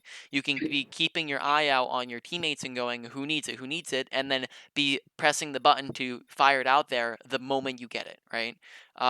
So look to get it out there more often. At the moment, we're using it probably, I'd say we could get 2 out in the time we use 1. Like, if we were just to rewind real quick here, like, and go through these fights, right? Like, in the time, let's skip here, like, when we're in the fight, right? So here we have projected bubble, right? I think we're about to use it on Zenyatta here, right? So we have personal here in a moment, right? 2 seconds, 1 second. So let's look at personal, right? Personal goes like 2, 3. I guess, sorry, let's count them out here. Sorry, I'm trying to find a way how to do this, right? 1 second. Okay, so we have them both here. 5 seconds forwards. We use the projected, but we still have our personal, right? We'll just go at 10-second intervals, right? So now we've just gone a full 10 seconds without using our personal bubble, which means we could have gotten 2 personals out by now, right? We go forwards another 10 seconds, right? Well, we used projectile again, but then we went another 10 seconds without using personal, which means that we could have gotten 3 personals out by this time, right? Then we go up another 10 seconds, and this time, yes, we are actually using our personal, which is good, right? We end up using it, but it's, it's been after like 35 seconds that we're using our first personal bubble, right? So therefore, just this entire fight we've been lacking on the energy just because of that lack of using them.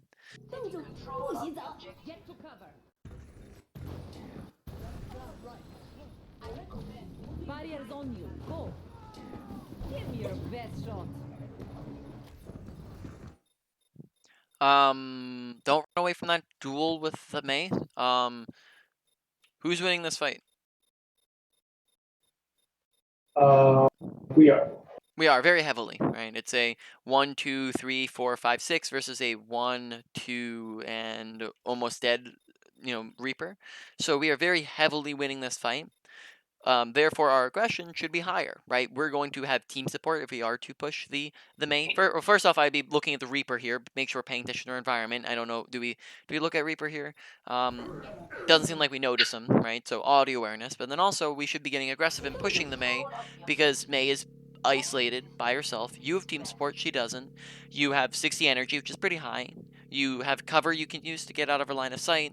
And just overall, I don't think you have a reason to be running away from her. She is going to just kill you instantly if you were to get close to her. Whereas in this situation, that can be true. Not, I wouldn't say of this situation at the moment. And then we see her running over there, and then we're running off a point. And we're running off a point, and then again, we just are kind of sitting there, not getting value. So for for this first minute and a half we've been on Zarya, we've seen probably close to 25 seconds overall that we've just done nothing, right? Where we've just sat there, right? Maybe if we were being generous, we'd say 20 seconds, right? So looking to do things. They're bubbling when no one was there. Push forwards and take space when you've won the fight, right? You want to be up where your Orisa is, right? You're not going to be getting any personal, if you're trying to get energy, right? Which energy is the foundation of how you do things on Zarya, right?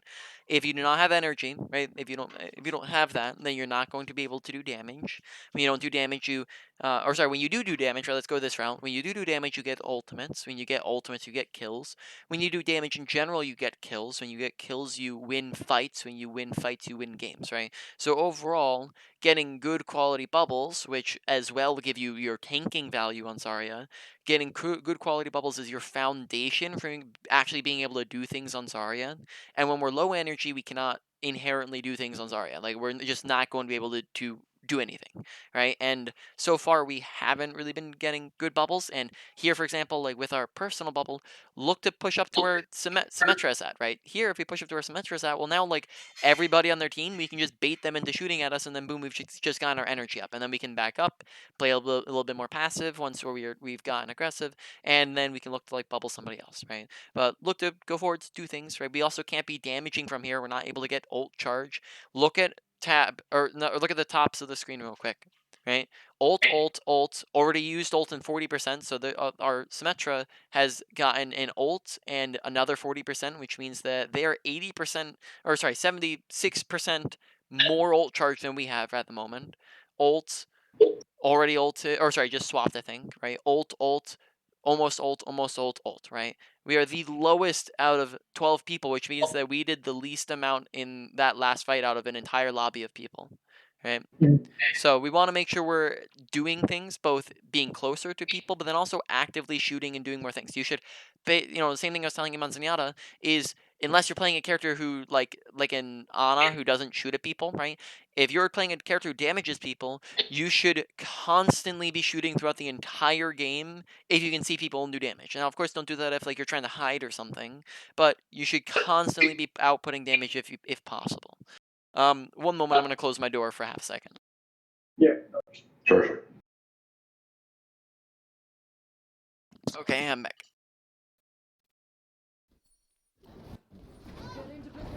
Go. Rocket barrage incoming. Okay, can you remind me what characters do you specifically play? You play Zarya and D.Va mainly. Do you play any other characters? Yeah, I play Zarya Diva mainly. I can do a pretty good Wrecking Ball and a pretty good Hog. I can do an okay Sigma, and then there's a Steve Drop off after that, pretty much. Okay. So, but Reinhardt is particularly bad. But I would probably say that Sigma, Roadhog, and Wrecking Ball would combo better with an Orisa than a Zarya would or a D.Va. The reason why Zarya, they just don't have any synergy, and in fact, it can actually be slightly negative towards your synergy, as think bubble usage. Who in most compositions on Zarya, who are you looking to bubble with your projectile? for me personally, I'm squishies mostly. Say that again. Squishies. I would say that's probably inaccurate. In most cases, you're bubbling your other main tank. Because Okay. your other main tank is the person who's taking the most damage, and that's, so far we've seen that to be accurate. We, for the most part, we have been bubbling the main tank, but we bubble the main tank because they're the one who's taking the most damage. Therefore, we will get the most energy from it. And if that person's taking the most damage, they will also get the most value out of tanking. Now, situationally, we will bubble our teammates as needed, right? As they're in danger or low or about to die, right? Then we can bubble them. But we bubble, for the most part, we're mainly bubbling our other tanks, right? So think for example, Reinhardt, you're bubbling Reinhardt while he's pushing. He's going to benefit tremendously from that bubble because it helps tank for him. Whereas whereas Orisa, she sits behind her shield the entire time. Like why would an Orisa want to push ahead of her shield? And then therefore your bubble's not going to do nearly as often, or sorry, get nearly as much value because she's just going to be sitting behind the shield the whole time. So therefore Yeah. your bubble's not going to do very much on an Orisa. And then D.Va, kind of same thing. Is that like she just doesn't really synergize, and both characters are not long-ranged characters. Orisa is a long-ranged character, which gets into team compositions. That would be, Orisa is a spam character. She's a character that likes long ranges and slow pacing, whereas Zarya and D.Va are both brawl characters who prefer fast pacing and close quarters combat, right? Which is the exact opposite of an Orisa. So in general here, I might recommend going with some of those other characters than being on Zarya, and then that might help you a little bit with a bubble usage. Okay. But then also we could have just bubbled Orisa when she's like in this situation when she's actually going to take damage rather than before when she wasn't.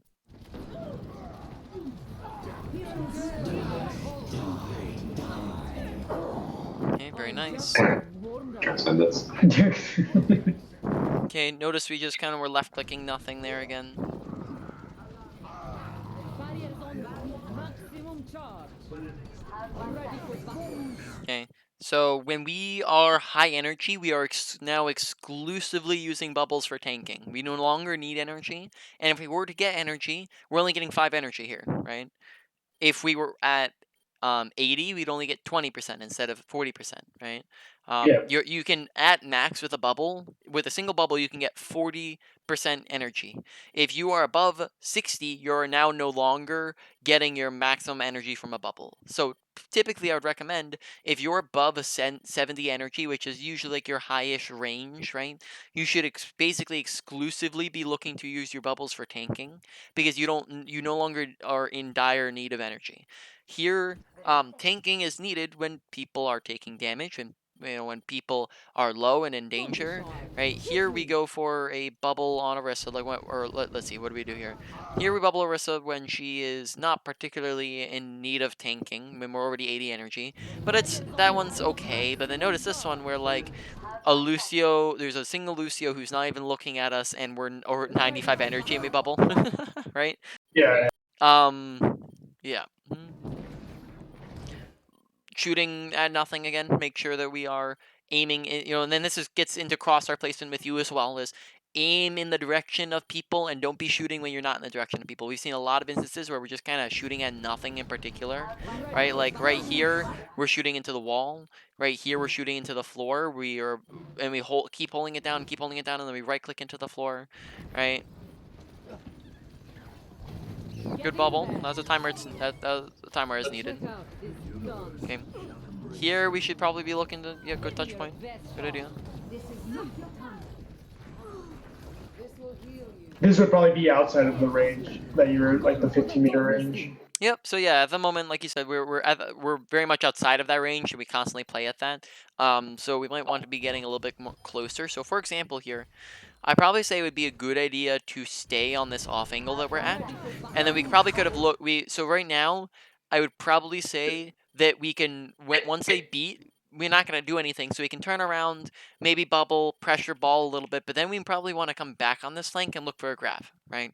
But instead we kind of sit in the back, and then therefore a grab would be like very difficult to hit from that range, and we wouldn't really be able to punish it. But here, for example, like if we just waited like an extra like 3 seconds, well now we bubble, we pressure ball back, and then now we can grab whenever people group up, right? So right about now we should be looking for a grab, so like whenever people group up, we can look for it. So let's see, do people group up? there we could get 2 people in it, but that would maybe be a fantastic grab. This will heal you. And see if we can see any more of Barrier the is on group you. up. Go. Right, so more just faded. Огонь по Oh, готовности. so we fire grab. That's good. That's a pretty ball grab. Barrier activated. Reality bends to my will. Go. Irresistible. Okay, now looking to get aggressive. Good job. Bring it. Barrier is Did on our did the aim assist go through the fade? No, No. I think you just tracked him. Yeah, Oh, I was distracted. I've been trying to get my optimal Yeah. controller set it, but that's special attack. I was just confused as if that was the thing. The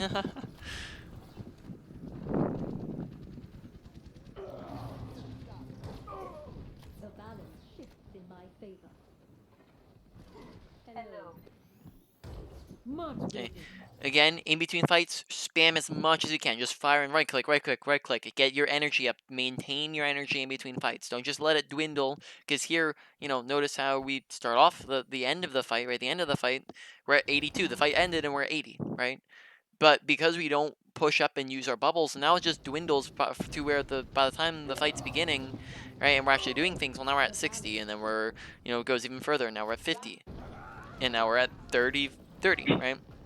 And then the fight's beginning, and we're down, and then we finally use bubbles, and now instead of coming into the fight at 80 energy and having bubbles for tanking, we're coming into the fight needing to reset and use bubbles for energy, and now being out of bubbles. So essentially, bubble in between fights, spam between fights.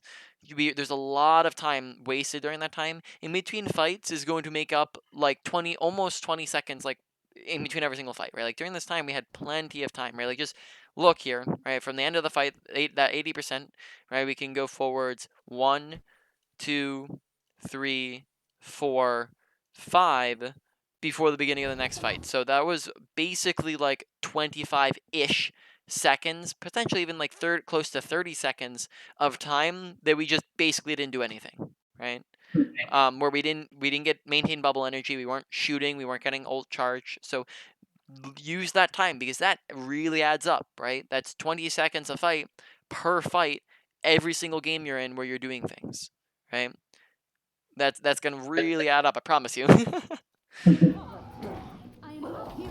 Alright, so now we're doing things again. That's good. Look for personal bubble. Get your energy back up instead of sitting at 40, right? Be 2 times better or sorry, not even, it's even better than that. Probably like 3 times better to be 80 energy than 40 energy, right? I'm even stronger. Go, I am the champion. Alright. Moira by your side.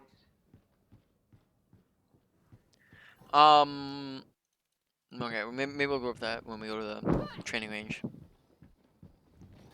Barrier activated. Good bubble. Don't back off when you bubble though. Stay in place. Stay like aggressive because when we back off, then that means that they stop being able to damage us. So here we bubble ourselves against ball, but then we back up behind our Zenyatta, and then that means that if ball were to continue shooting, he'd now be hitting the Zenyatta when there wasn't really a reason to back up. Now, of course, in that situation, I don't think that was actually applicable, but it is applicable in other situations. So just make sure we're staying forwards when we're looking to bubble. Barrier is on you. Okay. Look to get within range. Look at where your team is. Right? You want to be up there with them. You're a brawly character. You're not a spammy character. If you're looking to play at that range, you're gonna be much better off on Orisa or Sigma or Roadhog because they have much more range than Zarya does. Right. So we want to make sure we're getting a lot closer to these fights so we can actually participate and be in them. Right. Because again, notice how we're the furthest person back on our team. It also seems as though we think that this is a lost fight. Pay attention to, you heard me talk about kill feed watching with him. This is currently we're down 1 single person. That is not a lost fight. That is just a slight disadvantage. So at the moment, we should not be backing up. We should be in the fight participating, but we disengage as though that was lost, right? Barriers on you.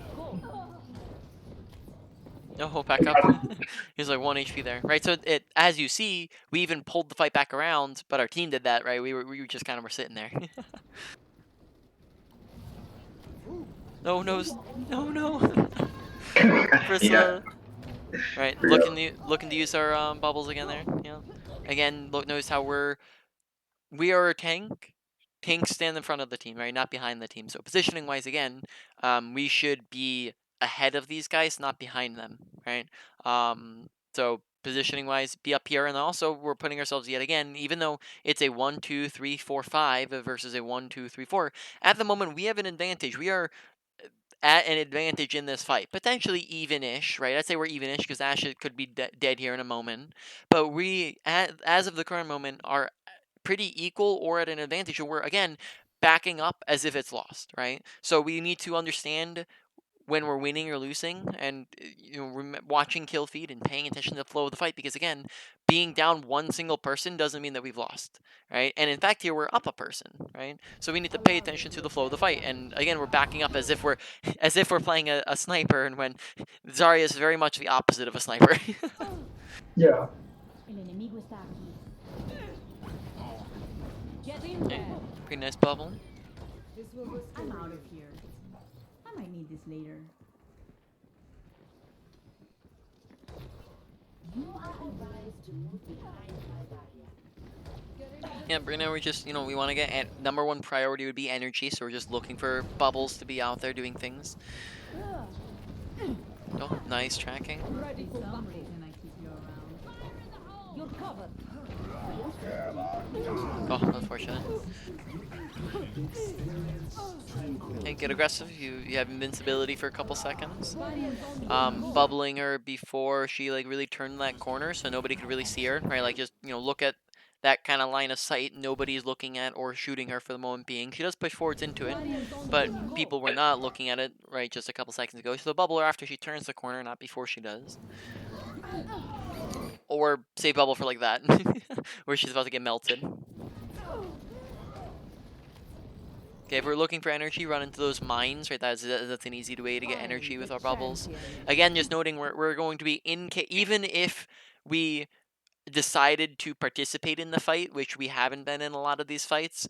We've kind of been sitting in the back. Even if we did, we would be hard pressed to actually being able to accomplish anything with 15 energy, right? We would have a very difficult time securing kills and carrying the game with 15 energy, which therefore means, first off, the most important thing being actually being in there doing things, but then secondly, just having better bubbles so that we can have actually do things once we are going in there and doing things.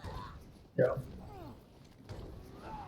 Not walk into the fire strike, right? So just go for easy sources of energy, right? It's very easy. It's a very slow projectile. Walk to the left, walk into it, and then you can bubble yourself into the fire strike. Give me your best shot.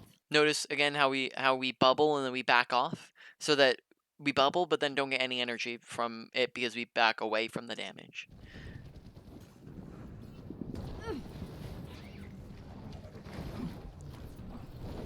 Barriers on you. I do think that we have a good understanding of when to left click versus right click. That's good. Mhm. Oh, it was on cooldown. Oopsie.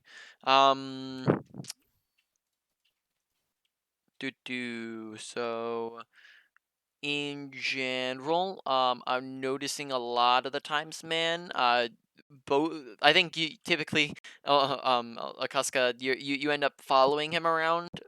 But purple, you want to make sure that you are not running off on your own onto these really long flank angles, because this is not an off angle. An off angle, like again, if our team, this is the main angle right here. An off angle is taking something that's different from the main angle. So an off angle, for example, would be just come around to the left real quick, right? This is a flank, right? Zenyatta is not a flanking character. Zenyatta doesn't want to flank, because when Zenyatta flanks, he has like I said, it's long and or dangerous, and going on a flank, Zenyatta does not have any mobility to make it faster, and he also has no survivability to make it safer, right? Whereas a character like, let's say, Tracer is fast and has a lot of survivability, so therefore Tracer is a very flanky character. Same thing with Soldier. Zenyatta is the opposite of flanky, does not want to do flanks, so don't do flanks. And then on top of that, you're drawing in Zarya, who again, Zarya is not a flanker character. Zarya is not fast. Zarya does not have self-sustainability. Therefore, Zarya, and she also wants to be able to be with the team, so therefore both of you guys are flanking when you're not flanking characters, right?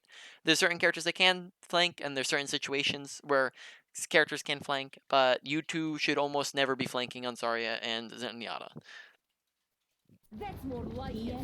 I think part of our confusion there is like what constitutes.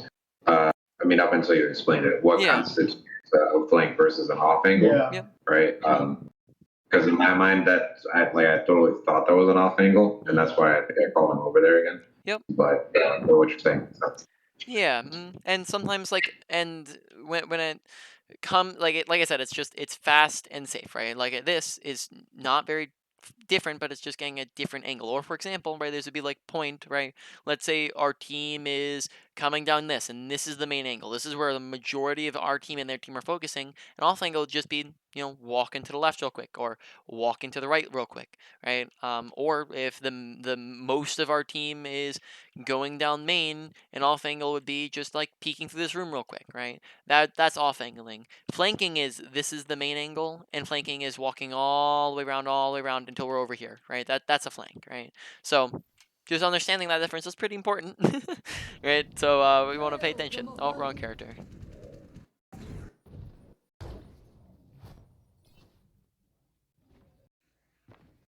You're covered. You're covered. That's people. Okay. Noting again, we bubble there when she's not really taking very much damage, but this now, like a second later, is an excellent situation where we could have been bubbling her when she's engaging, because now she's in the middle of their team, and it's probably very likely that she takes damage here. Therefore, this is probably a very good situation for bubble, right? Bubble when you know people are going to take damage and are getting aggressive and not playing passive. And then as well, that would have acted as tanking simultaneously to help them. And there's also Brig. We could have saved Brig with Bubble too. So we ended up wasting Bubble, and then we could have potentially saved either Brig or the Diva with our Bubble had we had it. Noting again that we, like in this situation, the fight's lost already because we're down 2 people already. But I guess noticing almost kind of out of habit, it seems as though, again, we backed up before Bubble was fully used. But here, probably would... Oh, I guess we might be able to get out. Oh, no, we walked back in.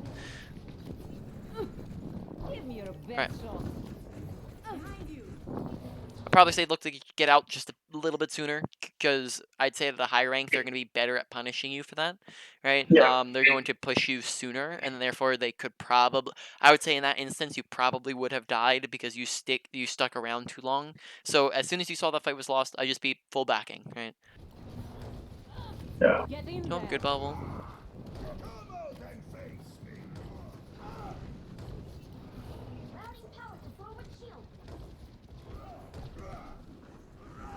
Reload.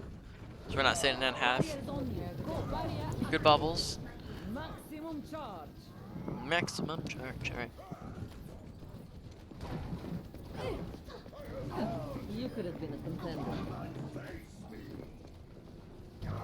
Go, let's people. No one can hide from my sight. The enemy activated. Maximum charge. Get aggressive. You're up 4 people, right? We're kind of backing up away from her when she's 1 HP and you're up 4. So just remember to hold that. When it comes to aggression, right? Why don't we just go through that real quick, because I don't think we did. You have a scale, right? You have 100%, which is super aggressive, and 0%, which is super passive. Your neutral should be in most fights 50%, where in most fights you want to play at 50% aggression, because at the very beginning of fights, nobody has advantages, there's no opportunities. You have all your resources, right? So therefore, you just kind of play to start off at 50%. Now, when you get advantages, and when you get opportunities, and when you have resources, you can play aggressive, right? Whereas if you have disadvantages, and you have a lack of resources and you do not have opportunities, you have to play more passive. So if, for example, we get 2 kills, well, now instead of being at 50%, we might go up to 70%, right? Or if, for example, we didn't have our bubbles, right? If we didn't have both of our bubbles, we might have to go down to maybe like a 40%, right? Or if we see that somebody's 1 HP and we can have an opportunity, maybe we can go up to a 60%, right? So we're going to adjust up and down based off of all these factors. And we've seen many situations where we're playing our aggression at like a 30% when we should be at a 90 to 100, right? When we should be going in like really hard and we're like pulling all the way into the back, right? And then aggression stems from awareness, because if you're not aware of your environment, you are incapable of knowing when to go in and when to go out. And if you don't know when to go in and when to go out, that means you're not paying attention to your environment. Yeah.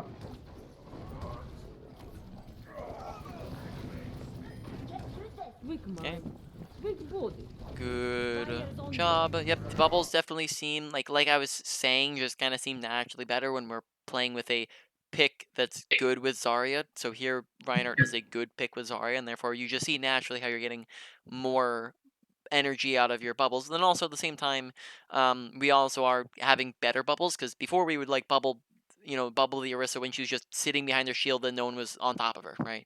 Here we're having better bubbles where we're bubbling Reinhardt when he's actually taking damage. Give me your best shot. Maybe not super necessary of a personal bubble there. Uh-oh. Make sure he's in cover, right? Cover just stops that, so pay attention to where it's going and make sure we're getting around the corner. I could use some assistance.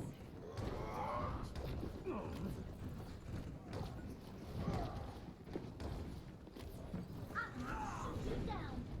Come on. And looking for bubbles again. Oh, there you go. Hit me. Right, shooting at space again there a little bit. Shooting at space a little bit there again. Yeah.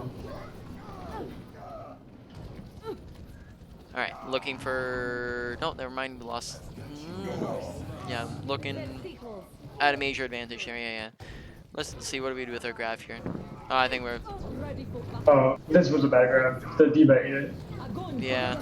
So there, just paying it. This is awareness, right? Because here we know the D.Va's on top of us, right? Let's just like rewatch that for half a second, right? We can see D.Va here.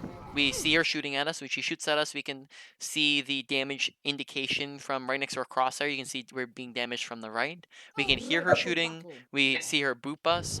We know that she's still on top of us, right? We see her here. We see her defense matrix. If you look top right, we can see her defense matrix like going through us here, right? So pay attention to the environment again, and that's awareness, right? All right, so we're gonna leave here. Go to training range. So we are real quick gonna go over a little techie thing. Do. So this is how you can be moving around just a little bit faster. So when you're on Zarya, if you look at the floor and right click, right, then you are going to be able to, and you jump at the same time, right? This will actually up your movement speed to where you'll be able to move places faster, though this does do personal damage.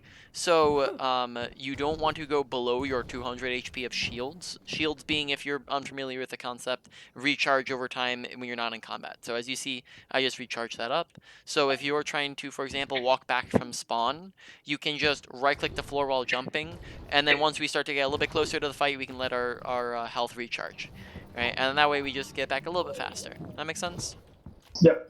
Yep. All right. So moving on, main points, wrap up, that sort of thing, right? Bubble usage, better bubbles, right? Make sure that we are looking to use them more often, right? Get more value out of them more often. Look for both quality and quantity, not one or the other, right?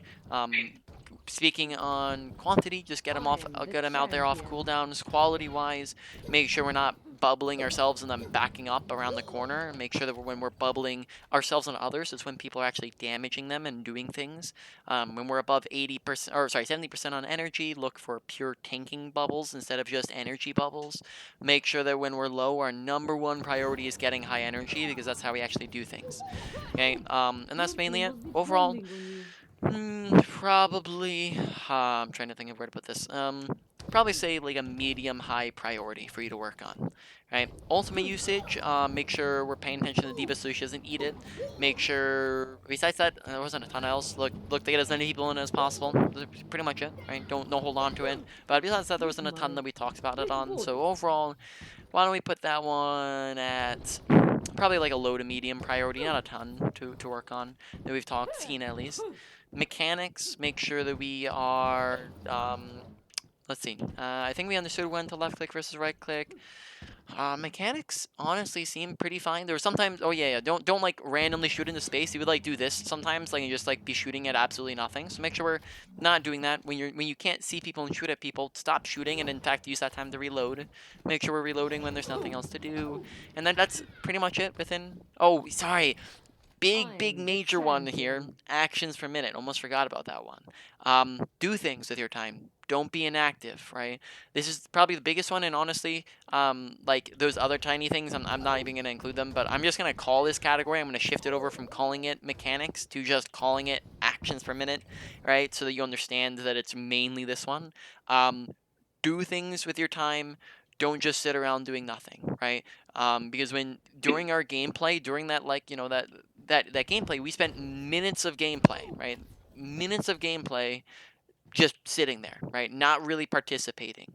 Sitting in the back, maybe shooting in a couple spam shots right from this distance, not pushing up in between fights, not putting yourselves within preferred range. That was by far the most important thing you could have changed within your gameplay is actually participating within fights, right? And in between fights as well, right?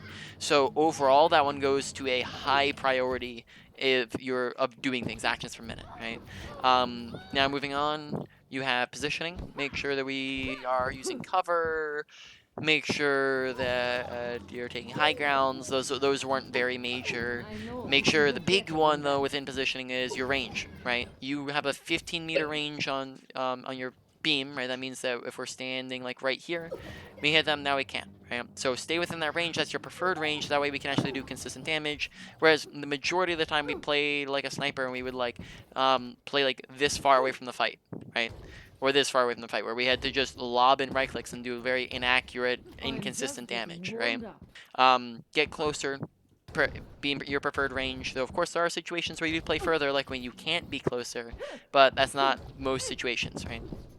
Yeah. And then overall, that one goes to like a medium priority, maybe like a medium high, but around that range. And then finally we have awareness, awareness slash aggression, right? Making sure that you're paying attention to your surroundings, right? Paying attention to where's my team at, where's the enemy team at, their relation to each other, who's shooting at who, so you know when to bubble. Paying attention to what's happening within the fight, who's winning, who's losing. We had a lot of times where we just didn't understand that, right? We've talked about kill feed twice, so I don't think I need to like reiterate that, but just watch kill feed so that you understand who's winning and losing, right?